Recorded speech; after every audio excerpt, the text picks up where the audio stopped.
ಕುರುಳಳ್ಳಿ ಗ್ರಾಮ ಪಂಚಾಯತಿ ಅರಸೀಕೆರೆಯಲ್ಲಿ ನಿಮ್ಗೆ ಗಮನಕ್ಕೆ ಬಂದಿರ್ಬೇಕೇನೋ ಗೊತ್ತಿಲ್ಲ ನನಗೆ. ಕುರುಳಳ್ಳಿ ಗ್ರಾಮ ಪಂಚಾಯತಿ ಆ ಸದಸ್ಯರು ಜೈರಾಮ್ ಅಂತ ಅದೇ ಪಿಡಿಒ ಜೊತೆ ಮಾತಾಡ್ತಾರೆ ಫೋನ್ ನಲ್ಲಿ. ಆ ಆಡಿಯೋ ರೆಕಾರ್ಡಿಂಗ್ ಅಲ್ಲಿ ಕ್ಲಿಯರ್ ಆಗಿ ಪಿಡಿಒ ನೀವು ನೋಡಿದಿರಾ, ಆಡಿಯೋ ರೆಕಾರ್ಡಿಂಗ್ ನೋಡಿದಿರಾ, ಬೇಕಿದ್ರೆ ಪ್ಲೇ ಮಾಡ್ತಾರೆ. ಆಡಿಯೋ ರೆಕಾರ್ಡಿಂಗ್ ಅಲ್ಲಿ ಲೇಡಿ ಪಿಡಿಒ ಏನಂತಾರೆ, 2% ನಾನು ಇಒ ಕೊಡ್ಬೇಕಣಪ್ಪ, ಇಒ ಅಲ್ಲಿ ಮೇಲ್ಗಡೆ ಕೊಡ್ಬೇಕು CSK ಅಂತ ಹೇಳ್ತಾರೆ. 1,20,00,000 NRG additional action plan work, ಅದಕ್ಕೆ 2,40,00,000 ಆಗುತ್ತೆ ಅಂತ ಕ್ಯಾಲ್ಕುಲೇಷನ್ ಕೂಡ ಎಲ್ಲ ಹೇಳ್ತಾರೆ. ಇದು ಪ್ರಚೋದಯ ಅನ್ನೋ ಪೇಪರ್ಲು ಕೂಡ ಪ್ರಕಟ ಆಗುತ್ತೆ.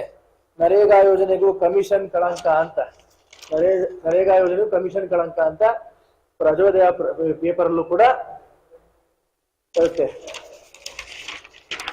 ಭೀಮಸ್ಫೂರ್ತಿ ಅನ್ನೋ ಪತ್ರಿಕೆಯಲ್ಲೂ ಕೂಡ ಅರಸೀಕೆರೆಯಲ್ಲಿ ಉದ್ಯೋಗ ಖಾತ್ರಿ ಫಾರ್ ಸೇಲ್.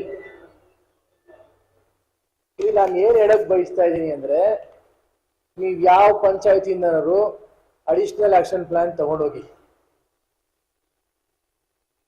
ನಿಮ್ ಬಾಡಿ ಇರ್ಲಿ ಬಾಡಿ ಇಲ್ಲೇ ಇರ್ಲಿ, ಇಷ್ಟು % ಕಮಿಷನ್ ಅಂತ ಕೊಟ್ರೆ ಸ್ಯಾಂಕ್ಷನ್ ಆಗ್ತಾ ಇದಾವೆ. ಅದನ್ನ ಖುದ್ದಾಗಿ ಏನ್ ಕಮಿಷನ್ ತಗೊಂಡ್ಬೇಕಾದ್ರೆ ಇಒನೇ ತಗೊಂಡು ಹೋಗ್ತಾ ಇದಾರೆ. ಆ ಸಂಬಂಧಪಟ್ಟಿದ್ದ ತಾಲೂಕ್ನ ಇಒನೇ CS ಹತ್ರ ತಗೊಂಡೋಗಿ ಅಪ್ರೂವಲ್ ಮಾಡಿಸ್ಕೊಂಡ್ ಬರ್ತಿದ್ದಾರೆ. ಇಲ್ಲಿ ನೀವು ಎಷ್ಟು number of active job cards ನೋಡ್ತಾ ಇಲ್ಲ, ಎಷ್ಟು ಆಕ್ಟಿವ್ ಜಾಬ್ ಕಾರ್ಡ್ಸ್ ಇವೆ ಆ ಸಂಬಂಧಪಟ್ಟಂತ ಪಂಚಾಯತಿ ಸಂಬಂಧಪಟ್ಟಂತ ಗ್ರಾಮದಲ್ಲಿ ಅಂತ ನೋಡ್ತಾ ಇಲ್ಲ. ಒಂದು, ಯಾವ ರೂಲ್ಸ್ ಅಂಡ್ ರೆಗ್ಯುಲೇಷನ್ಸ್ ಫಾಲೋ ಮಾಡ್ತಾ ಇಲ್ಲ.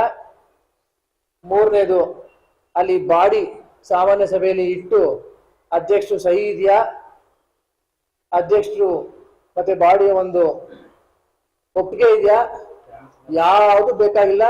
ಗ್ರಾಮ ಸಭೆನೂ ಮಾಡ್ತಿಲ್ಲ. Body irrespective of president signature, ನೀವೆಷ್ಟು 2% 3% ಅವ್ರು ಏನ್ ಪಿಡಿಒ ಹೇಳ್ತಾರೆ, ನಾವು ಇಒ ಕೊಟ್ಟಿದ್ವಿ ಕಣಪ್ಪ, CS ಕೊಡ್ತಾರೆ ಅವರು ಅಂತ ಏನಿವತ್ತು ಅವರು ಆಡಿಯೋ ರೆಕಾರ್ಡ್ ಆಗಿ ಹೇಳ್ತಾರೆ. ಇವತ್ತು ಆ ಮಟ್ಟಿಗೆ ಡೆತ್ ಆಫ್ ಡೆಮೋಕ್ರಸಿ ಆಗೋಗಿದೆ ನಮ್ಮ ಹಾಸನ ಜಿಲ್ಲೆಯಲ್ಲಿ. ಹಾಸನ ಜಿಲ್ಲಾ ಪಂಚಾಯತ್ ಭ್ರಷ್ಟಾಚಾರದ ಬ್ರಹ್ಮಾಂಡ ಆಗೋಗಿದೆ.